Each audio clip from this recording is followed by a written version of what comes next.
Vous voyez, le Cap-Vert a regardé l'Uruguay et les a dit, nous on s'en fout de l'histoire que vous avez en Coupe du Monde. Je pense que l'Uruguay a déjà remporté une Coupe du Monde, si je ne dis pas de bêtises. Le Cap-Vert a dit, nous on s'en fout. Nous on vit dans le présent, on s'en fout du passé. On est en 2026. On s'était qualifié directement pour cette Coupe du Monde sans passer par les barrages. Salut la famille, j'espère que vous allez bien. Bon début de semaine à chacun d'entre vous. Vous voyez, après le match du Cap-Vert, je voulais dormir. Mais je me suis rappelé de ce qu'un grand frère avait dit. Le sommeil est surcoté. Quand ce truc-là a traversé ma tête, je me suis dit non, je vais pas dormir. Je vais voir Nouvelle-Zélande, Égypte. Et les gars, j'ai passé une magnifique nuit, je vous assure. J'ai pas encore dormi. 4 heures du matin quand ce match se termine. Les amis, cette nuit était une nuit historique pour le football africain. J'ai vu l'Égypte gagner son premier match. Premier match en Coupe du Monde. Je ne sais pas si vous vous en rendez compte. L'Égypte était la première sélection africaine à aller en Coupe du Monde. La toute première. Mais jamais l'Égypte avait gagné un match en Coupe du Monde, les gars. Il y a des Égyptiens qui sont morts, qui n'ont jamais vu leur sélection gagner un match en Coupe du Monde. Ils avaient souhaité le voir, mais jamais ils l'avaient vu, les gars. Et vous savez, la plus belle chose dans cette victoire, c'est que l'Égypte n'a pas battu la Nouvelle-Zélande 1-0, 2-1. Non, les gars. 3-1. L'Égypte a fait une remontada. L'Égypte qui avait été menée par la Nouvelle-Zélande. L'Égypte avait perdu la première mi-temps. Mais l'Égypte était revenue en deuxième mi-temps avec la bonne attitude, les bonnes intentions, les gars. L'Égypte aurait pu marquer 4-5 buts. Ça n'aurait choqué personne. Vu le nombre de situations, vu le nombre d'occasions que l'Égypte avait eu. Les amis, ça revient à ce que je vous disais. Nous, les sélections africaines, nous sommes habitués à gagner les matchs ici chez nous, les 1-0, 2-1, et ça passe. Je vous avais dit que pour être sûr de gagner un match en Coupe du Monde, il faut marquer au moins 2-3 buts. Et l'Égypte l'a compris cette nuit, les gars. J'étais tellement fier de voir l'attitude de l'Égypte après avoir égalisé, après avoir mis le deuxième but, après avoir mis le troisième but. Il y avait cette faim, il y avait cette rage-là. Le jeu direct. Je vous assure que quand je regardais ça me réjouissait le cœur. Et j'étais en train de me dire, j'espère que les dirigeants africains sont en train de voir ça. J'espère que ce qui est en train de se passer dans cette Coupe du Monde va être un tournant pour le football africain. Parce que le caractère que les sélections africaines sont en train de montrer dans cette Coupe du Monde mérite que nos dirigeants prennent le football africain au sérieux, investissent, travaillent pour qu'on puisse avoir des infrastructures, pour faire progresser les talents qui sont sur le territoire national et aussi attirer ceux qui sont à l'extérieur, les binationaux. Donc j'espère que ce que les sélections africaines sont en train de réaliser, le visage qu'ils sont en train de montrer, le visage conquérant, le visage de compétiteurs qu'ils sont en train de montrer dans cette Coupe du Monde, va stimuler les autres, Nigeria, Cameroun surtout, tous ceux-là qui n'ont pas pu se qualifier pour cette Coupe du Monde. Et en plus de ça, nous sommes dans un nouveau chapitre de la Coupe du Monde où il y a 48 équipes et dont il y a la possibilité que 10 sélections africaines puissent aller représenter l'Afrique. Franchement, les gars, j'étais tellement fier de voir l'Égypte gagner ce match en étant dominateur, en imposant son jeu, en imposant le rythme à la Nouvelle-Zélande. J'étais très content du mental de revenir après avoir été mené. Le mental d'aller chercher la victoire, les gars. Et les amis, cette Égypte-là était portée par un très grand Mohamed Salah. Buteur et passeur décisif. C'est ça les leaders. Ils sont capables de step up quand le collectif a besoin d'eux. Ils sont capables de porter le collectif, comme Lionel Messi le fait. Top performance de la part de Mohamed Salah cette nuit, qui avait joué en tant que 10 et qui avait su vraiment être ce lien entre la défense et l'attaque.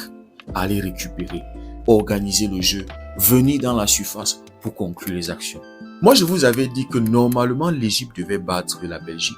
Voici 2 matchs de Coupe du Monde. La Belgique n'a marqué aucun but. Si l'Égypte avait conclu ses actions, si l'Égypte n'avait pas trop respecté la Belgique, l'Égypte pouvait battre la Belgique. Et on l'a vu aujourd'hui, après avoir été mené. Je me dis que c'est ça qui avait motivé les Égyptiens. Parce que après ce but-là, oui, c'est vrai que la Nouvelle-Zélande, il s'était procuré des situations. Mais globalement, le match était entre les mains de l'Égypte. L'Égypte jouait presque dans la moitié du terrain de la Nouvelle-Zélande. Et aussi, les amis, il faut souligner la grosse performance du gardien égyptien. S'il ne fait pas un top match, peut-être c'est un match nul qu'on allait avoir cette nuit, les gars. Et je l'avais dit à la veille de ce match, c'est-à-dire quand je parlais d'Égypte-Belgique. Je disais qu'il fallait que le gardien de l'Égypte fasse énormément d'arrêts contre l'Iran et contre la Nouvelle-Zélande. Parce que le match Nouvelle-Zélande-Irlande, il y avait eu tellement de frappes des 2 côtés, tellement d'occasions, tellement de situations. Le gardien de l'Iran qui avait réalisé un top match, les gars. Et cette nuit, le gardien égyptien avait aussi réalisé une top performance. Donc, but de Zico, but de Mohamed Salah, but de Trezeguet. Trezeguet qui était entré en jeu. Et ce qu'on a aussi vu dans ce match côté égyptien, c'est que ceux qui étaient rentrés en jeu avaient apporté quelque chose. Trezeguet, c'est lui qui va venir marquer le 3e but. C'est lui qui va sceller complètement cette victoire, prendre la clé et le jeter au fond de la mer. Et c'est ce que je vous disais, les gars. Marquer un seul but ne sera pas suffisant pour gagner des matchs. Marquer 2, souvent, ne sera pas suffisant pour gagner des matchs. Il va falloir mettre le 3e, le 4e but pour mettre un vrai coup au moral de son adversaire. Parce que malgré le fait que l'Égypte menait 2-1, 3-1, on avait une Nouvelle-Zélande qui continuait d'attaquer, qui cherchait à revenir dans ce match. On avait eu 8 minutes de temps additionnel qui s'était transformé, je crois, 10 minutes. Parce qu'il y avait eu un joueur égyptien qui avait eu un choc là dans la surface et donc son traitement avait pris un peu de temps. Le temps additionnel avait été augmenté. Donc imaginez-vous que l'Égypte avait mis le 2-1 et avait reculé. Non, l'Égypte n'aurait pas gagné ce match. C'est-à-dire, on a encore vu dans ce match que la meilleure défense, c'est l'attaque. Quand tu as un mindset, non, je marque, je m'en vais défendre, tu risques de perdre le match ou bien faire un match nul. Ça sera très compliqué en Coupe du Monde de défendre un but. On avait vu Côte d'Ivoire, Allemagne. Donc les amis, en tant qu'Africain, je suis tellement fier de ce que les sélections africaines sont en train de faire. Je vous avais dit que la première bataille avait été remportée, celui qui était psychologique. Mais aujourd'hui, ce qu'on est en train de voir, c'est que chacun est en train de croire qu'ils sont capables de ramener ce trophée en Afrique. Même le Cap-Vert qui découvre la Coupe du Monde. Les gars, je vais poser d'abord mon micro pour applaudir pour le Cap-Vert. Parce que, bravo Cap-Vert, bravo. Franchement, bravo. Merci beaucoup au Cap-Vert de nous rendre fiers d'être africains. Et si tu es Cap-Verdien, sens-toi salué par un Camerounais. Tu comprends pourquoi. Parce qu'on était dans le même groupe qualification pour la Coupe du Monde. Le Cap-Vert avait décroché son ticket pour la Coupe du Monde en battant le Cameroun. Et nous, les Camerounais, on était ici, ouais, c'est pas normal, c'est une honte. Comment dans un groupe où tu as le Cap-Vert, tu as les Swatini, machin, tu ne réussis pas à te qualifier, c'est pas... On n'était pas prêt pour cette Coupe du Monde. La preuve, c'est que on n'avait pas pu battre les Swatini chez eux. On était allé là-bas et fait 0-0. Ce match-là avait déjà démontré que on ne voulait pas aller en Coupe du Monde. On n'était pas prêt pour la Coupe du Monde. On allait aller là-bas et peut-être ne même pas rentrer avec un point, les gars, de ce que je vois avec notre sélection. Donc, bravo encore au Cap-Vert. 2-2 cette nuit contre l'Uruguay. Je ne sais pas si on s'en rend compte des 2 premiers matchs qui ont fait le Cap-Vert découvrir la Coupe du Monde. Match contre l'Espagne, match contre l'Uruguay. L'Uruguay de Diego Forlán, la sorcière. L'Uruguay de Luis Suarez, de Diego Godin, qui était présent au stade. Les gars n'arrivaient pas à croire que leur petit n'était pas capable de battre le petit poussé, c'est-à-dire celui qui vient de découvrir la compétition. Vous voyez, j'étais posé devant le match du Cap-Vert et j'avais presque les larmes aux yeux, les gars. J'étais rempli d'émotions, les gars. J'étais en train de penser à ce papa, à cette maman qui voit son enfant poser ses premiers pas. Un enfant que tu as accouché, porté, et l'enfant commence à poser le premier pas. Tu es fier de cet enfant-là, les gars. Je ne suis pas encore papa, mais j'ai vécu ça avec les enfants de mes sœurs. Donc quand je voyais la performance du Cap-Vert, oh les gars, j'étais rempli d'émotions, de fierté. Les gars ont été courageux. Vous voyez, le Cap-Vert a regardé l'Uruguay et les a dit, nous on s'en fout de l'histoire que vous avez en Coupe du Monde. Je pense que l'Uruguay a déjà remporté une Coupe du Monde, si je ne dis pas de bêtises. Le Cap-Vert a dit, nous on s'en fout. Nous on vit dans le présent, on s'en fout du passé. On est en 2026.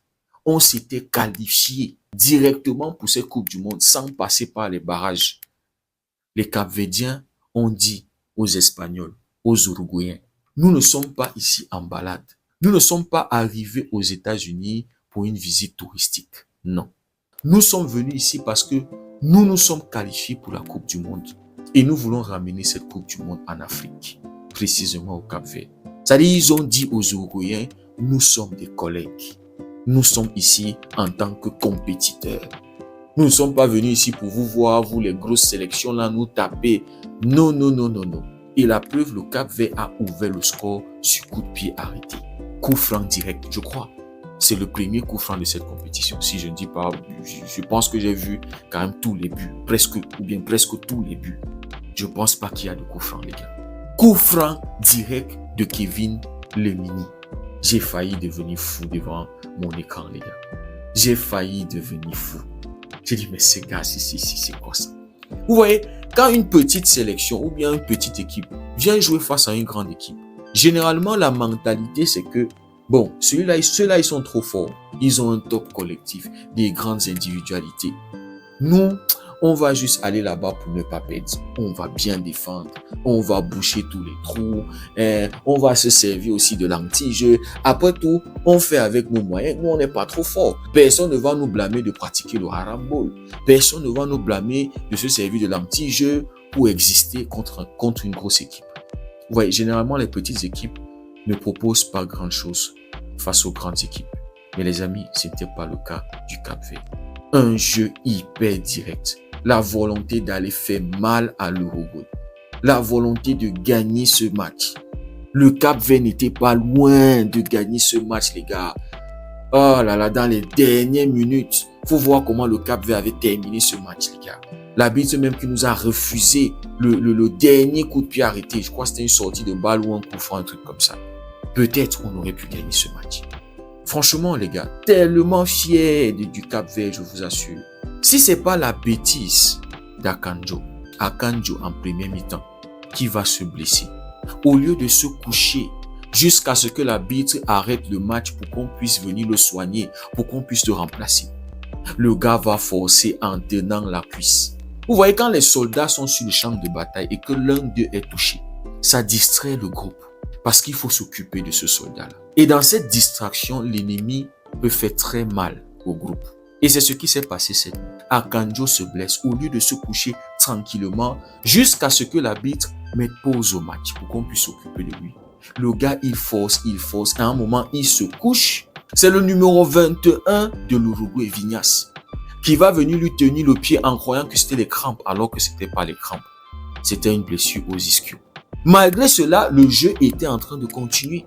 L'arbitre n'avait pas arrêté le match. Et donc, pendant que le collectif se préoccupait de ce soldat qui était à terre, l'ennemi a profité pour frapper, pour égaliser, les gars. Parce que c'est toute l'équipe qui défendait et c'est toute l'équipe qui attaquait. Un vrai collectif, les gars. Cette nuit encore, le Cap-Vert a démontré que rien ne bat un vrai collectif. Et donc, après l'égalisation de l'Uruguay, 6 minutes plus tard, ils vont mettre le 2-1. Parce que le groupe était désaxé. Parce que le groupe était touché. Il fallait rééquilibrer les choses. Et bravo au coach du Cap-Vert. Parce que les Cap-Verdiens étaient revenus en deuxième mi-temps. Avec la volonté de gagner ce match. Et c'est grâce à leur rage et à leur détermination qu'ils ont su profiter de l'erreur de l'Uruguay. Sur une sortie de balle qui avait été mal gérée par les Uruguayens. Puisque les Cap-Verdiens étaient en train de presser, ils ont pu récupérer une balle qui avait été mal gérée par le défenseur uruguayen pour aller marquer le 2-2. Et c'était un joueur qui était rentré en jeu. Et donc, on avait aussi vu dans ce match que ceux qui étaient rentrés en jeu avaient aidé le collectif, les gars.